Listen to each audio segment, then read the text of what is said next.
Welcome students. कल हम बात कर रहे थे कि राजनीति विज्ञान में किस प्रकार से उसको दो भागों में बांट करके अध्ययन किया जाता है। राजनीति विज्ञान को दो भागों में बांट करके अध्ययन किया जाता है, एक परंपरागत दृष्टिकोण, एक आधुनिक दृष्टिकोण। परंपरागत दृष्टिकोण वो दृष्टिकोण जिसको राजनीति विज्ञान के प्रारंभ से लेकर के 20वीं सदी के प्रारंभ तक का जो अध्ययन है वो परंपरागत दृष्टिकोण में आता है, और 20वीं सदी के प्रारंभ से लेकर के अब तक का जो अध्ययन आता है वो राजनीति विज्ञान के आधुनिक दृष्टिकोण में आता है। राजनीति विज्ञान का जो अध्ययन का मूल केंद्र बिंदु होता है वो राज्य होता है, और राज्य में जो कुछ गतिविधियां आयोजित होती हैं वो सरकार के द्वारा आयोजित होती हैं, या यूँ कहें कि राज्य की गतिविधियों को नियंत्रित करने का कार्य सरकार करती है। अतः आज हम सरकार के बारे में जानकारी लेंगे।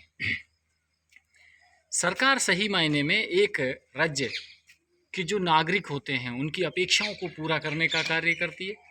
राज्य किस प्रकार से आगे बढ़ेगा, अर्थात उसका विकास कैसे हो, इसके लिए नीतियों का निर्धारण करती है सरकार।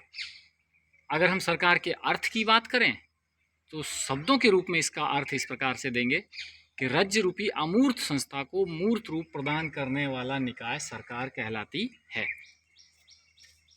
पीछे जब हमने राज्य के अंगों की बात की थी तो 4 अंग आपने देखे, एक निश्चित भूभाग, जनसंख्या, सरकार और संप्रभुता। विद्यार्थियों, अगर राज्य के अंग पूछे जाएं तो उत्तर देंगे 4: निश्चित भूभाग, जनसंख्या, सरकार और संप्रभुता। यहाँ हम बात करेंगे सरकार के अंगों की, और सरकार के अंग होते हैं 3।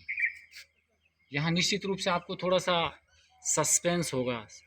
सस्पेंस ये रहेगा कि राज्य के अंग, सरकार के अंग, राज्य के अंग 4: निश्चित भूभाग, जनसंख्या, सरकार और संप्रभुता, और सरकार के अंग 3, और वो 3 अंग हैं व्यवस्थापिका, इसको विधायिका भी कह देते हैं, कार्यपालिका और न्यायपालिका।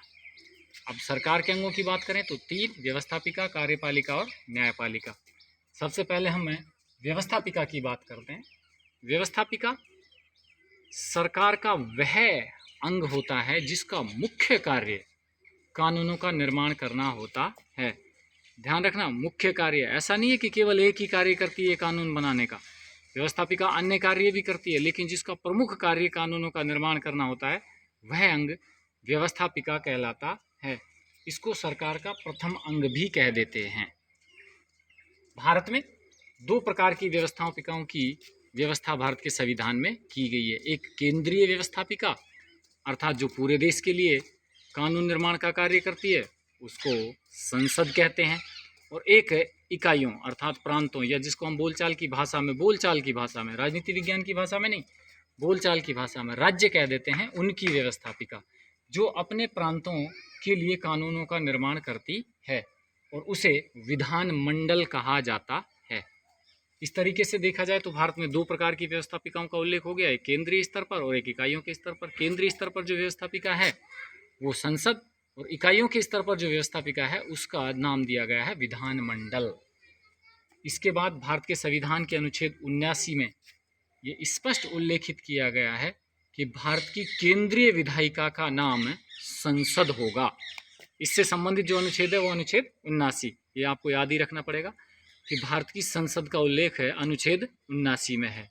भारत की केंद्रीय विधायिका का नाम है संसद है, और अनुच्छेद 79 में लिखा गया है कि भारत की एक संसद होगी जिसका गठन, जिसका निर्माण 2 सदनों, यहाँ दोनों सदनों के नाम हम स्पष्ट कर देंगे, एक लोकसभा और दूसरा राज्यसभा, वह राष्ट्रपति को मिलाकर होगा।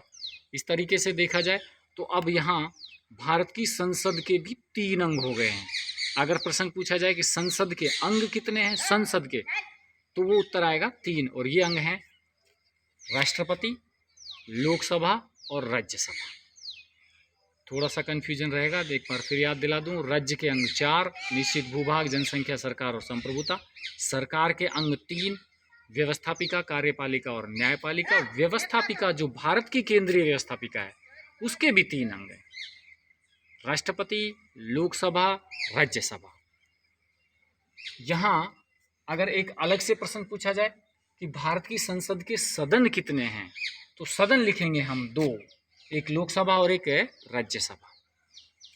लोकसभा को हम निम्न सदन भी कह देते हैं, इसको लोकप्रिय सदन भी कह देते हैं।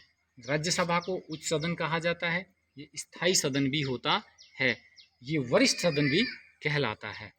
तो यहाँ फिर से संसद के सदन 2, लोकसभा और राज्यसभा, संसद के अंग 3, राष्ट्रपति, लोकसभा और राज्यसभा।